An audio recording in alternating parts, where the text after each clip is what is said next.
नमस्कार, बहुत स्वागत है आपका आश्रम यूट्यूब चैनल पर। आज का अंक महत्वपूर्ण है। सबसे पहला कन्फ्यूजन दाएं और बाएं को लेकर है। तो दाईं और बाईं दोनों हथेली आपकी है, दोनों पर इंगित रेखाएं पाप और पुण्य कर्म आपको ही भोगने हैं। बाईं हथेली क्या शास्त्र हमारा कहता है कि बाईं हथेली हमारे प्रारब्ध को दिखलाता है, पूर्व जन्म के अनुसार हमें क्या मिले हैं इस जन्म में, ये आपकी बाएं हथेली तय करता है। और आपकी दाहिनी हथेली अर्थात राइट हैंड ये बतलाता है कि वर्तमान समय में जो आप कर्म कर रहे हैं उसके अनुसार आपको क्या मिलने वाला है, ये आपकी राइट हैंड बतलाता है स्पष्ट रूप से। तो बाएं और दाएं दोनों को मिला के ही हमें अंतिम निर्णय पर आना चाहिए। आइए मैं एक बाईं हथेली का एनालिसिस कर रहा हूँ, इसमें महत्वपूर्ण चीज़ें जानने का प्रयास करेंगे। जीवन रेखा बिल्कुल साफ सुथरी और स्पष्ट, मस्तिष्क रेखा निकली है स्पष्ट और बिल्कुल हथेली के ये इस पार से उस पार हो गई। ये अपने आप में एक विशिष्ट चिन्ह होता है।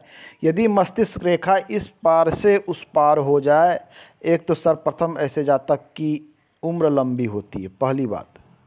दूसरी, ऐसे जातक मानसिक रूप से काफ़ी मजबूत होते हैं, स्ट्रांग होते हैं, सोचने समझने की शक्ति बहुत ही अधिक होती है। किसी भी क्षेत्र कार्य का पूर्वानुमान लगा सकते हैं कि कल क्या होने वाला है, इनका अनुमान उस पर बहुत अच्छा होता है। किसी भी क्षेत्र चीज़ों का ये विश्लेषण बहुत अच्छी तरीके से कर सकते हैं, किसी भी कार्य को ये समझ बहुत अच्छी तरीके से सकते हैं कि क्या होना चाहिए। ऐसे जातक विषम परिस्थितियां से नहीं घबराते, परिस्थितियां कितनी भी विषम आ जाए, लेकिन मानसिक शक्ति इनकी इतनी मजबूत है कि वहाँ घबराते नहीं हैं, उसे सॉल्व करके ही बाहर आते हैं। साथ में हथेली के इस पार से उस पार जाना ये बतलाती कि इन्हें दूर का धन प्राप्त होने, दूर में जाके इसी जातक उन्नति प्रगति विशेष रूप से करते हैं। एक चीज़ें ये भी इंगित करती है। साथ में एक चीज़ है कि मानसिक रूप से मजबूत होने के कारण ये हमेशा अपने हृदय और मन पर इनकी मानसिक शक्ति हावी होती है। अर्थात ये हमेशा सोच विचार दिल से नहीं दिमाग से करते हैं, जिसके कारण कभी कभी ऐसे जातक को स्वार्थी भी बोला जाता है कि अपने लिए अधिक सोचते हैं। आइए, काफ़ी प्रैक्टिकली लाइफ वाले ऐसे व्यक्ति होते हैं, यथार्थ में जीते हैं, कल्पनाशीलता में नहीं। आइए दूसरे चिन्ह की बात करते हैं। इनकी मस्तिष्क रेखा और जीवन की रेखा के बीच में एक लंबा गैप दिख रहा है। ये गैप क्या कहता है? ये गैप बनना ऐसे जातक स्वतंत्र विचारधारा के लोग होते हैं, आम लोगों से अलग हट के सोचना, किसी भी कार्य को स्वतंत्र रूप से करना, इनकी विचारधारा आम लोगों से अलग होती है। स्वतंत्रता होती है हर चीज़ में। पुराने ढर्रे पे चलना पसंद नहीं करते हैं, पुराने ढर्रे पे नहीं चलना पसंद करते, बिल्कुल नहीं। हर चीज़ में अपने आप को इनका निर्णय अलग होता है, सोच अलग होता है, विचार अलग होता है। नए सोच नए उमंग वाले व्यक्ति होते हैं, ऐसे जातक अधिक सफल होते हैं लाइफ में, ये भी देखा गया है।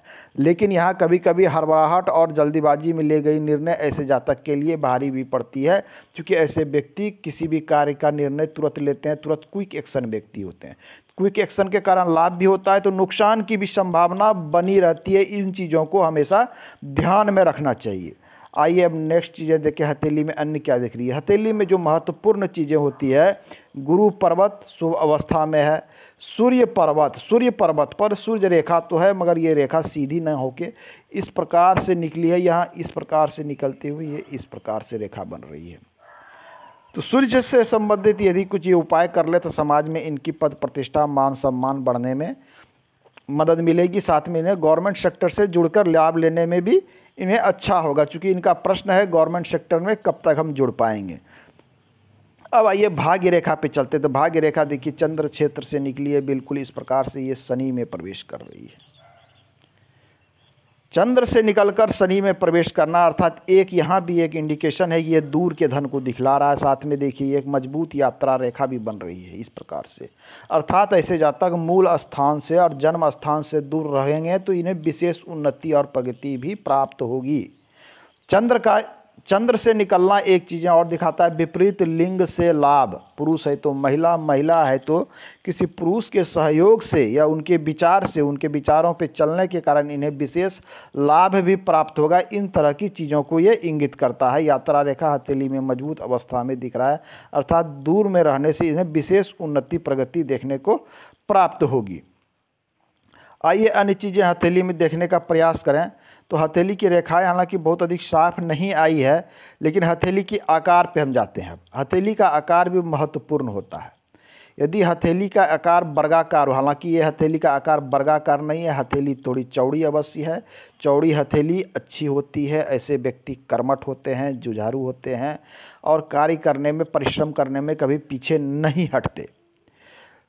इनमें इस हथेली में पॉजिटिव पॉइंट बहुत से हैं तो कुछ सारे निगेटिव पॉइंट है। जैसे सूर्य का थोड़ा सा प्लेन होना, इनकी दाहिनी हथेली जब हमने देखा था तो सूर्य का थोड़ा सा कमज़ोर होना। तो ऐसी स्थिति क्या बनाती है कि जितना इन्हें प्राप्त होना चाहिए था जीवन में, उस प्राप्ति से ये दूर करती है। यदि आपकी कुछ चीज़ें कमज़ोर हो जाती है, जैसे राहु पे थोड़ा सा गड्ढा होना, एक चीज़ें निकल के आ रही है, सूर्य थोड़ा सा वीक होना या सूर्य रेखा स्पष्ट नहीं होना, इस प्रकार से जैसा इसमें दिख रहा है, मैं थोड़ा सा इसे जूम करता हूँ, तो जीवन में जो चीज़ें इन्हें प्राप्त होनी चाहिए, जितनी इन्हें मान सम्मान या जितनी क्षमता के साथ ये वर्क कर रहे हैं, जितने परिश्रम कर रहे हैं, उतनी चीज़ें कभी कभी प्राप्त नहीं हो पाती। ये देख लीजिए सूर्य रेखा किस प्रकार से इनकी, ये देख लीजिए कई एक ब्रांच के साथ इस प्रकार से दिख रही है। तो यहाँ कुछ पॉजिटिव चिन्ह भी है, लेकिन प्राप्ति के अनुसार यहाँ संघर्ष को भी बढ़ा रहा है। इस प्रकार की जब रेखाएं जालीदार इस प्रकार से बनती है, जैसा कि यहाँ दिख रहा है कि एक दूसरे को काटने और बेधने का काम करती है, तो थोड़ी जालीदार रेखाएं एक संघर्ष को भी बढ़ाती है।